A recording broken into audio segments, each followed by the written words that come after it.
नमस्कार मैत्रिणींनो, आज मी नाश्त्यासाठी रवाचा ढोकळा बनवत आहे। तर मी हे 1 वाटीने रवा घेतलाय आणि 1 वाटी दही घेतले।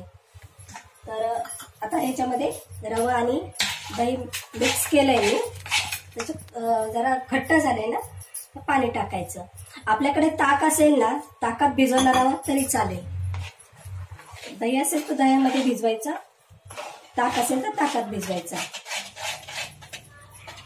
जास्त पातळ नाही बनवायचं, थोडं थिकच ठेवायचं। 5 मिनिटं भिजवून ठेवलं तरी चालेल।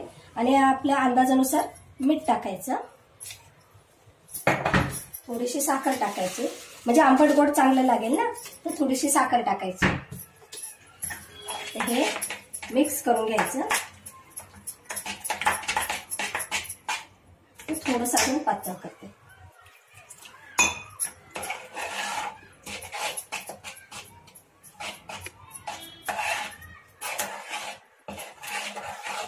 याचे तर जे गाठी वगैरे होतात ना, त्या पूर्ण अशा विरघळल्या पाहिजे। गाठी नाही राहिल्या पाहिजे रव्याच्या, पूर्ण अशा विरघळायच्या आपण।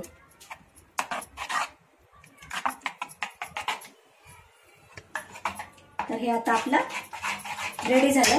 आणि इथे कढईमध्ये मी असं पाणी ठेवलंय, त्याच्यात जाळी ठेवली आहे, म्हणजे आपण ताटाला, आता हे ताट आहे, ह्याला तेल लावून घेते। तर ते ह्या जे ताट असं कढईमध्ये बसेल त्याच्यात आपलं ठेवायचं। आता हे माझं ताट बसतंय, त्याच्यात असं ठेवणार मी। आता हे माझं तेल लावून ठेवलंय, हे बॅटर पण आपलं रेडी झालंय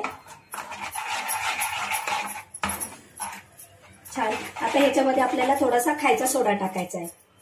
तर त्यासाठी काय करावं लागेल, आधी आपल्याला थोडंसं तेल घ्यायचं पळीमध्ये। डायरेक्ट खायचा सोडा ह्याच्यामध्ये टाकायचं नाही ढोकळ्याच्या पिठामध्ये। तर थोडंसं आधी तेल घ्यायचं, ते तेल गरम करायचं, असं थोडंसं तेल गरम करून घ्यायचं।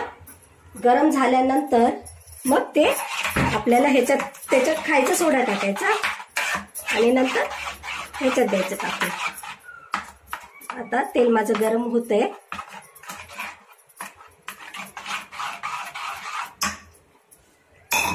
हे बघा, हे असंच झालं पाहिजे, जास्त पातळ पण नाही, जास्त घट्ट पण नाही। तर हे खायचा सोडा आपल्या ह्याच्यात तेलामध्ये टाकायचा आहे। तोपर्यंत हे पाणी जरा गरम होऊन द्यायचं, थंड पाण्यात नाही ठेवायचं। तर जरा पाणी गरम होऊन द्यायचं, उकळून द्यायचं पाणी जरा। आणि तेल पण जरा कडकडीत असं कडवायचं। आता हे तेल माझं गरम झालेलं आहे। आता मी ह्याच्यामध्ये आपलं अर्धा चमचा हे ते सोडा टाकते। सोडा टाकल्याच्या नंतर ह्याच्यात टाकायचं आपल्याला। ते टाकल्यानंतर हे असं हलवून घ्यायचं बघा। आणि मग आता ह्या ताटामध्ये ते आपलं टाकायचं।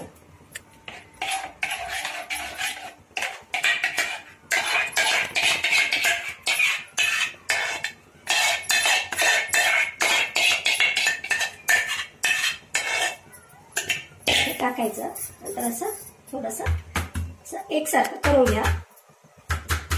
आणि हे ताट मी असं ठेवते, ओके। आणि ह्याच्यावर आता आपल्याला झाकण ठेवायचंय। हे बघा, झाकण इथे ठेवलं मी। काही गोष्टी इकडे तिकडे होतात। हे झालं रेडी। आता आपण याला 10 मिनिटं ठेवूया। 10 मिनिटाच्या नंतर आपण बघायचं झालंय की नाही तयार। 10 मिनिटं असं ठेवायचं। जरा आधी मी फास्ट गॅस केला पाणी उकळेपर्यंत, आता गॅस जरा थोडासा कमी करते। फुल गॅसवर करू नका, मीडियम गॅसवर करा। हे जास्त स्लो पण नको, जास्त फुल पण नको, मीडियम गॅसवर करा। आणि झाल्याच्या नंतर मी तुम्हाला दाखवते। चालेल, आता आपण बघूया आपला ढोकळा फुगतोय का। तर आपण चेक करून बघायचं थोडंसं झालंय का। तर हा झालाय, हा आपला ढोकळा फुललाय। हे बघा, सुरीला लागत नाही, फुललाय आपला ढोकळा. तर आता 2-3 मिनिटं मी असं गॅस बंद करून त्याच्यात ठेवते, ताट ठेवून. आणि जर ह्याच्यातलं पाणी जर संपलं असेल ना, कढईमधलं पाणी संपलं असेल तर आपण असं वरून पण टाकू शकतो. आता माझा ढोकळा रेडी झालेला आहे, त्यामुळे मला पाणी टाकायची काय आवश्यकता नाही. ढोकळा तयार आहे. तर थोडंसं त्याच्यात ठेवते आणि नंतर बाहेर काढून थंड करायला ठेवते. जरा वेळ असं झाकण ठेवून देते, गॅस बंद करते. तर थंड झाल्यानंतर आपण फोडणी देऊया. चला तर आपला रवा ढोकळा रेडी. आवडला असेल तुम्हाला तर लाईक करा, कमेंट करा, शेअर करा आणि माझ्या चॅनलला सबस्क्राईब करा. नमस्कार. चला तर बघूया आता आपण. आपला ढोकळा थंड झालेला आहे, कट करून बघू.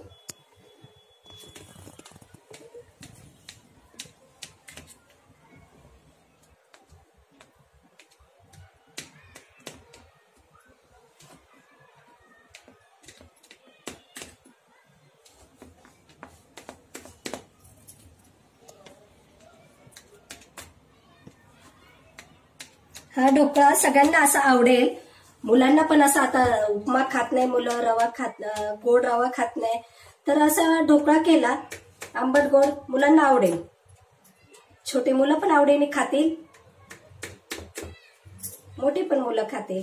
आता आपला ढोकळा रेडी. आता ह्याच्यावर आपल्याला जिरं, मोहरी आणि हिंग थोडंसं टाकायचं, त्याची फोडणी द्यायची. त्यासाठी आपण आता तेल ठेवायचं, टाकायचं कढईमध्ये आणि मग ती वरून अशी फोडणी द्यायची.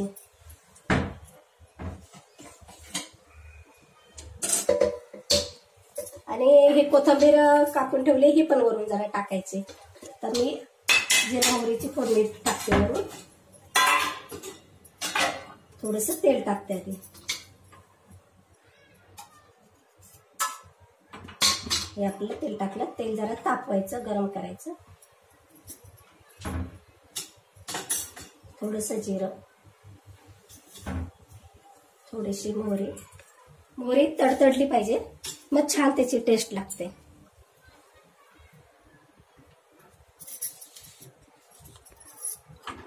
हे बघा.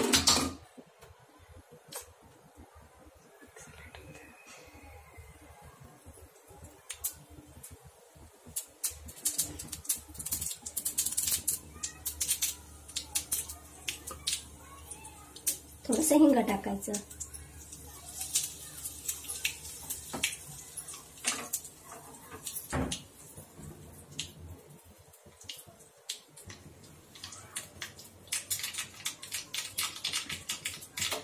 गरम फोडणी आपण ह्याच्यावर टाकून द्यायचं. बघा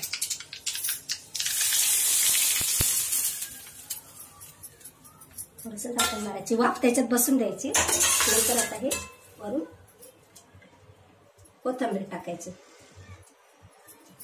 चला तर आपला रवा ढोकळा रेडी. आवडला असेल तुम्हाला तर लाईक करा, कमेंट करा, शेअर करा आणि माझ्या चॅनलला सबस्क्राईब करा. नमस्कार.